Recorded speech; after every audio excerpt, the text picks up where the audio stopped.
बिस्मिल्लाहिर्रहमानिर्रहीम। आज हम रेस्पिरेटरी सिस्टम इन ह्यूमन में वो डिस्कस करने लगे हैं। बायोलॉजी क्लास 10 का यूनिट नंबर 1 है गैसियस एक्सचेंज, और उसका सेकंड टॉपिक जो है रेस्पिरेटरी सिस्टम ऑफ ह्यूमंस वो हम देखने लगे हैं।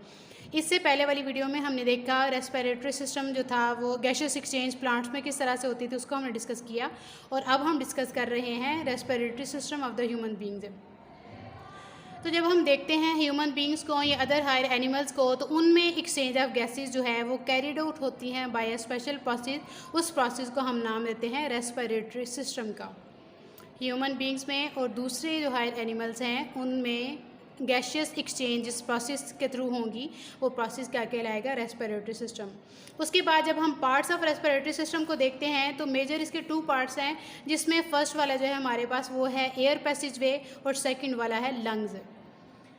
तो फर्स्ट हम देखने लगे हैं कि एयर पैसेज वे क्या है। एयर पैसेज वे वो सारे का सारा मतलब कि पैसेज है, रास्ता है जहाँ से हमारे इन्वायरमेंट से हम ऑक्सीजन को लेते हैं। आउटसाइड एयर जो है उसको हम अपने लंग्स में लेके जाते हैं, और आफ्टर द गैशियस एक्सचेंज वही जो कार्बन डाइऑक्साइड है फिर गैस को हम बाहर भी रिमूव करते हैं।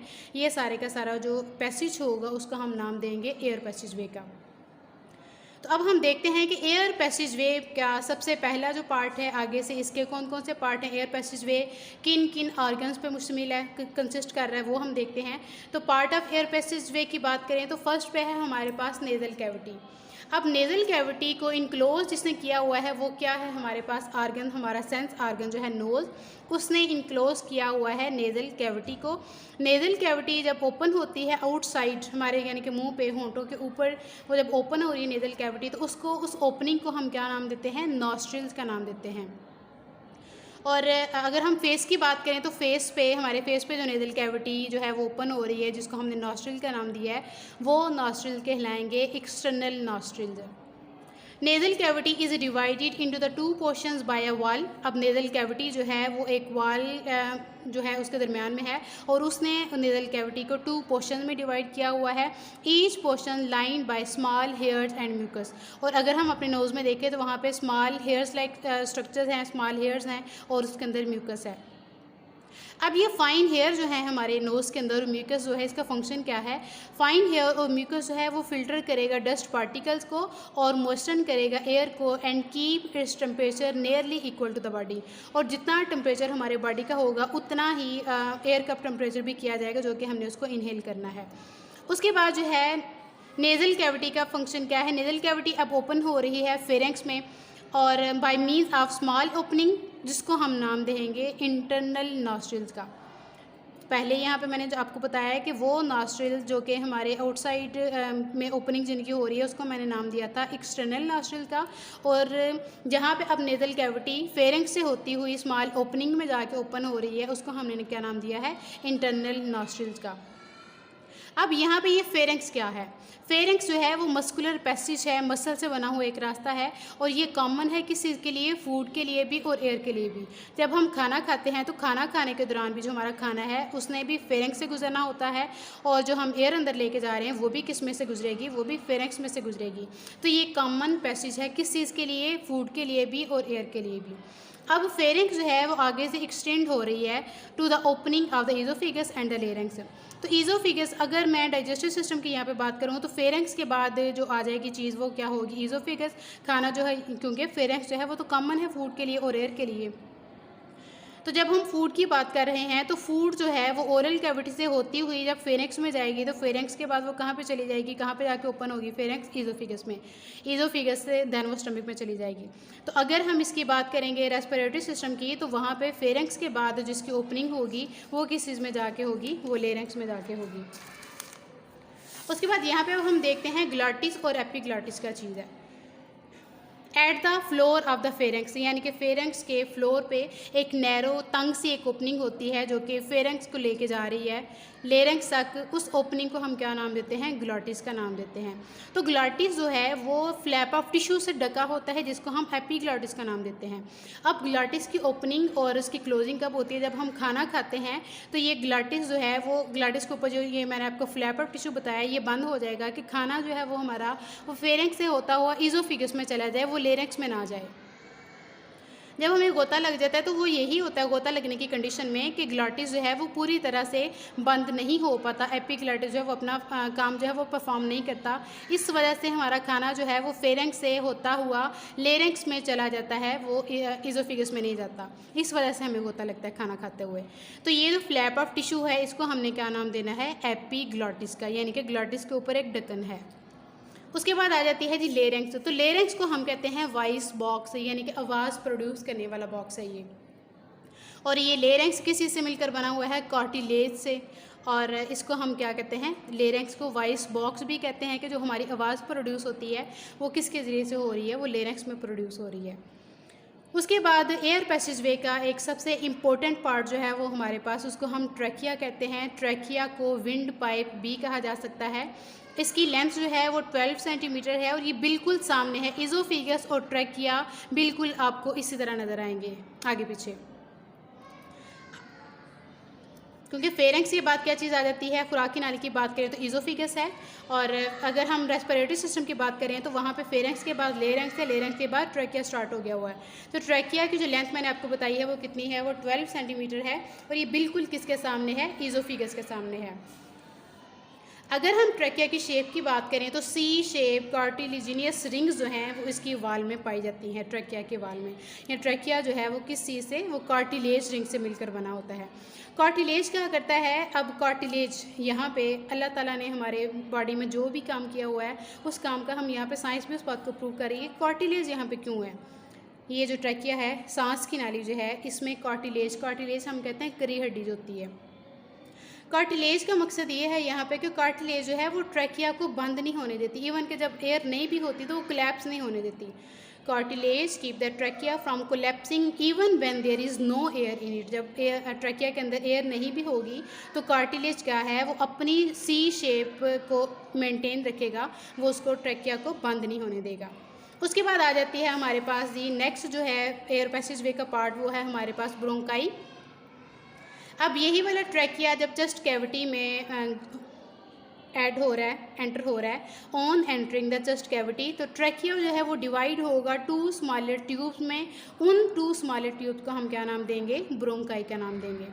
ट्रैकिया जब चेस्ट कैविटी में एंटर हो गया है तो ट्रैकिया ने अपने आप को 2 स्मॉल ट्यूब्स में डिवाइड किया है। उन 2 स्मॉल ट्यूब्स को हम क्या नाम देंगे, ब्रोंकाई का। ब्रोंकाई में भी क्या चीज़ है, अभी तक कार्टिलेजिनियस प्लेट्स जो हैं ये ब्रोंकाई में भी हैं, ट्रैकिया में भी थी और अब ब्रोंकाई में भी आ रही हैं। ईच ब्रोंकस, ब्रोंकाई जो है ये प्लूरल है और सिंगुलर इसका जो होगा वो ब्रोंकस होगा। अब ये 2 ट्यूब्स थी, ईच ब्रोंकस, यानी कि ब्रोंकाई प्लूरल था तो इसका सिंगुलर क्या आ गया, ब्रोंकस आ गया। Each bronchus enters into the lungs of its side, 2 lungs हैं हमारे बॉडी में, तो यहाँ पे जो 2 स्मॉलर ट्यूब जो हैं, जो ब्रोंकाई जो हैं, वो एक राइट वाले लंग्स में चली जाएगी, दूसरी लेफ्ट वाले लंग्स में चली जाएगी। तो ये ब्रोंकस जो है एंटर होगा किस में, लंग्स में, of its side and then divide into smaller branches. Trachea 2 smaller tubes में डिवाइड हुआ जिसको हमने नाम दिया ब्रोंकाई का। अब ये ब्रोंकाई जो है ये अपने अपने साइड वाले लंग्स में एंटर हो रही हैं, तो मज़ीद ये वाला ब्रोंकस जो है ये अपने आप को डिवाइड कर रहा है स्मॉलर ब्रांचेस में। अब यहाँ पे हम देखेंगे कि ट्रैकिया और ब्रोंकाई का और क्या कुछ फंक्शन है। ट्रैकिया में भी और ब्रोंकाई में भी छोटे छोटे से सीलिया और ग्लैंड्यूलर सेल्स होते हैं। अब इन सीलिया और ग्लैंड्यूलर सेल का फंक्शन क्या है, ये क्या फंक्शन परफॉर्म करेंगे। सीलिया एंड ग्लैंड्यूलर सेल जो हैं वो मॉइस्चर करते हैं एयर को, जो एयर हम अंदर लेके जा रहे हैं, और ये ट्रैप करते हैं एनी फाइन पार्टिकल को फ्रॉम नेज़ल कैविटी, यानी कि नेज़ल कैविटी से। नेज़ल कैविटी में भी क्या था, हमने पढ़ा था हेयर लाइक स्ट्रक्चर थी और म्यूकस था। उन्होंने भी एयर को क्या किया, एक तो उसका टेम्परेचर हमारे बॉडी टेम्परेचर के इक्वल किया, दूसरा ये था कि उन्होंने भी उस एयर को फिल्टर किया था।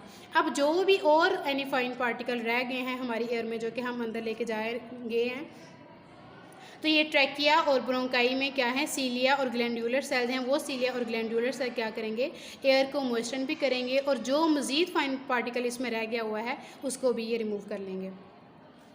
सीलिया बीट करेंगे with an upward motion, so any foreign particle along mucus are sent to the oral cavity from where it may be either swallowed or coughed out. तो जो फाइन पार्टिकल अगर रह गया होगा, जब सीलिया वो बीट करेंगे, मूव करेंगे, तो वो फाइन पार्टिकल को वो किस में भेज देंगे, ओरल कैविटी, मतलब कि हमारे मुंह में इसको भेज देंगे। और मुंह में आने के बाद या तो फिर हम उसको निगल लेंगे या फिर हम उसको कफ आउट कर देंगे, कोई एक काम होगा उसमें।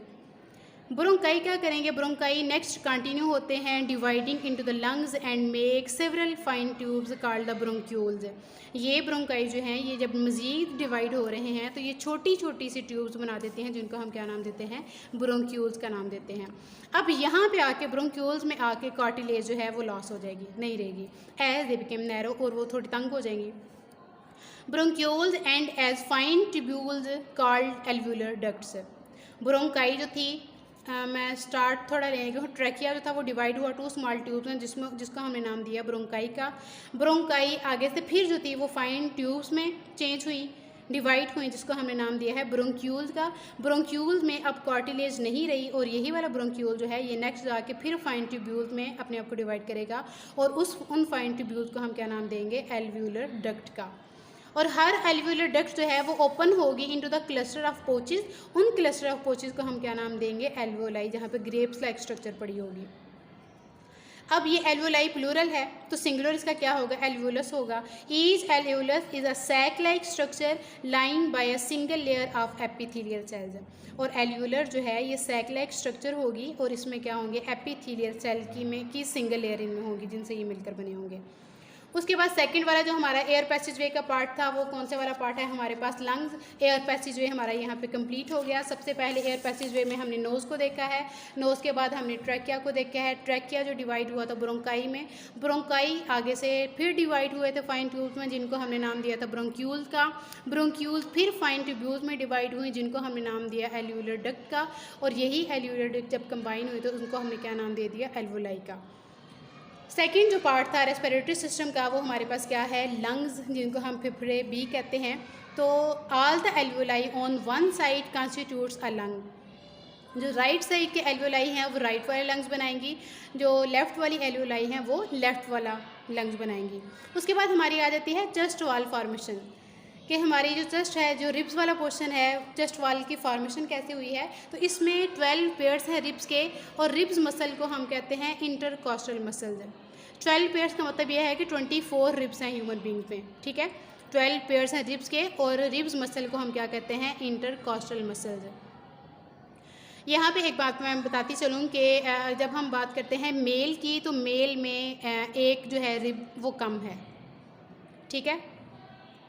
12 पेयर्स फीमेल में पूरे हैं, जबकि मेल की बात करेंगे तो वहाँ पे एक रिब जो है वो कम है। उसके बाद डायफ्राम, जो कि ब्रीदिंग में भी हमने देखा था कि डायफ्राम क्या है।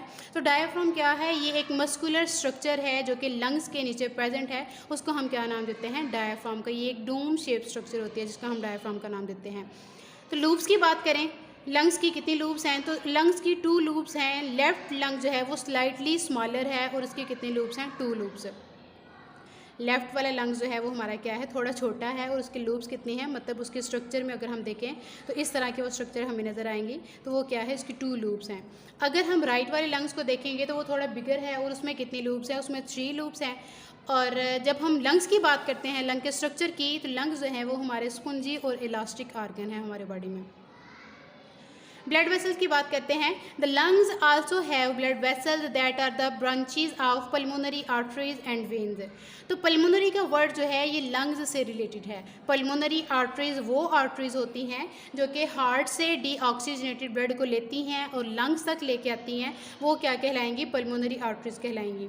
अब लंग्स के पास ऑक्सीजन है, तो वो ब्लड जो है, जो पहले डीऑक्सीजनेटेड ब्लड था, लंग्स से ऑक्सीजन लेने के बाद वो ब्लड हो जाता है ऑक्सीजनेटेड। फिर इसको लंग्स से वापस जिन्होंने लेके जाना है वो पल्मोनरी वेन्स आएंगी। लंग्स से ऑक्सीजन हासिल करने के बाद वही जो ब्लड है जो पहले डीऑक्सीजनेटेड था, अब वो क्या हो गया, वो ऑक्सीजनेटेड हो गया। तो पल्मोनरी वेन्स के ज़रिए एक्सचेंज, गैसेज एक्सचेंज के बाद ऑक्सीजन वाला ब्लड जो है वो अगेन कहाँ पे जाएगा, हार्ट पे जाएगा, ठीक है। पल्मोनरी आर्टरीज क्या काम करती हैं, वो हार्ट से डीऑक्सीजनेटेड ब्लड को लेती हैं और कहाँ तक लेके जाती हैं, लंग्स तक। लंग्स तक क्यों लेके गई, क्योंकि लंग्स के पास क्या है, ऑक्सीजन है जो कि हमने इनहेल की है। अब वही ऑक्सीजन जब ब्लड के साथ मिलेगी तो ब्लड हमारा क्या हो जाएगा, ऑक्सीजनेटेड ब्लड हो जाएगा। तो अब ऑक्सीजनेटेड ब्लड बनने के बाद यही पल्मोनरी आर्टरीज वापस नहीं लेके जाएंगी बल्कि वेन्स लेके जाएंगी, जिनका नाम क्या होगा, pulmonary veins. Pulmonary veins after exchange of gases carry oxygenated blood from the lungs to heart. तो ये था बच्चों हमारा ह्यूमन बीइंग में रेस्पिरेटरी सिस्टम, जिसके हमने जो थी वो इसके बड़े पार्ट्स। फर्स्ट वाला एयर पैसेज वे था, सेकंड वाला आपका लंग्स था जो कि मैंने आपको ब्रीफली एक्सप्लेन कर दी है। अब हम नेक्स्ट जो है वो ब्रीदिंग वाला देखेंगे कि ब्रीदिंग प्रोसेस में क्या है। उसके बाद इस वाले यूनिट का जो डिसऑर्डर है रेस्पिरेटरी सिस्टम से रिलेटेड, वो अगर जो सिलेबस रिड्यूस हुआ उसमें सिर्फ 3 डिसऑर्डर आई है, मैं उन्हीं को यहाँ पे एक्सप्लेन करूँगी। और सबसे लास्ट वाला टॉपिक जो बैड इफेक्ट है स्मोकिंग के, वो भी इंशाल्लाह नेक्स्ट वीडियो में मैं अपलोड करूँगी। तब तक के लिए अपना ढेर सारा ख्याल रखिएगा। ओके जी, अल्लाह हाफिज़।